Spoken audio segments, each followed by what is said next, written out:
क्या दुनिया अब कॉन्ट्रैक्ट किलिंग डिप्लोमेसी के दौर में प्रवेश कर चुकी है, जहां देशों के बीच बातचीत नहीं बल्कि सुपारी की भाषा बोली जा रही है? तेहरान से एक ऐसा प्रस्ताव सामने आया है जिसने पूरी दुनिया को चौंका दिया है।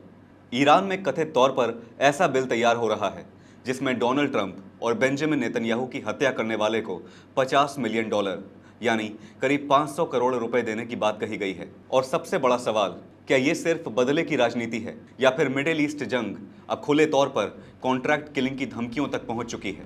नमस्कार, आप देख रहे हैं आपका अपना न्यूज चैनल सत्य सर्वोच्च न्यूज और मैं हूं सोम।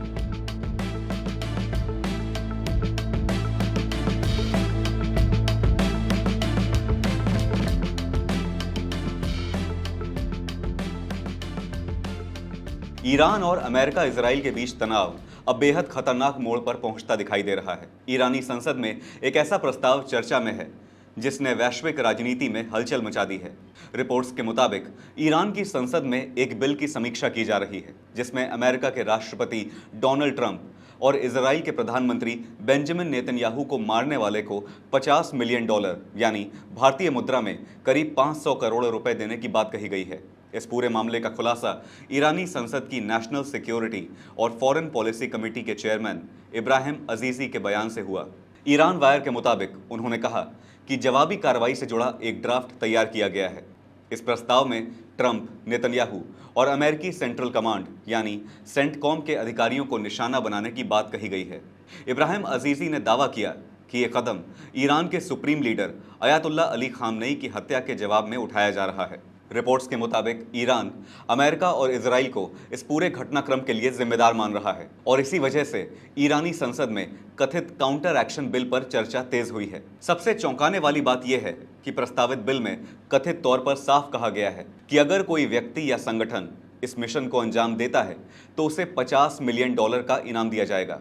ईरानी मीडिया से जुड़ी कुछ रिपोर्ट्स में दावा किया गया कि सरकार समर्थक प्लेटफॉर्म मसाफ पहले भी किल ट्रंप अभियान के लिए फंडिंग की बात कर चुका है। वहीं हंडाला नाम के एक हैकिंग ग्रुप का भी जिक्र सामने आया जिसने कथित तौर पर कहा कि ट्रंप और नेतन्याहू को जहन्नुम भेजने वाले को यह रकम दी जाएगी।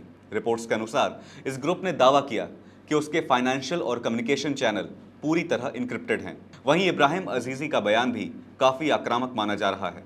उन्होंने कहा कि जिस तरह हमारे नेताओं को निशाना बनाया गया उसी तरह जवाब दिया जाना चाहिए। बताया जा रहा है कि मार्च से ही ईरानी सांसद कई नए सुरक्षा और जवाबी कार्रवाई से जुड़े प्रस्तावों पर काम कर रहे हैं, लेकिन सबसे ज्यादा चर्चा इसी बिल की हो रही है। उधर इसी तनाव के बीच अमेरिकी राष्ट्रपति डोनाल्ड ट्रंप ने ईरान पर संभावित सैन्य कार्रवाई फिलहाल टाल दी है। रिपोर्ट्स के मुताबिक अमेरिका ने यह फैसला मध्य पूर्व में बढ़ते तनाव और संभावित क्षेत्रीय युद्ध के खतरे को देखते हुए लिया। हालांकि व्हाइट हाउस की तरफ से पूरे ऑपरेशन पर विस्तृत आधिकारिक जानकारी सार्वजनिक नहीं की गई है। अब इस पूरे घटनाक्रम ने दुनिया के सामने कई बड़े सवाल खड़े कर दिए हैं। क्या ये सिर्फ मनोवैज्ञानिक दबाव बनाने की कोशिश है? क्या ईरान अपने समर्थकों को आक्रामक संदेश देना चाहता है या फिर मध्य पूर्व की राजनीति अब उस मोड़ पर पहुंच चुकी है जहां कूटनीति की जगह कॉन्ट्रैक्ट किलिंग जैसे लफ्ज सुर्खियां बन रहे हैं? फिलहाल दुनिया की नज़र तेहरान, वॉशिंगटन और तेल अवीव पर टिकी है क्योंकि अब सिर्फ मिसाइलें ही नहीं, बयान भी बारूद बन चुके हैं। आपकी इस मामले पर क्या राय है, हमें ज़रूर बताइएगा। फिलहाल इस खबर पर इतना ही।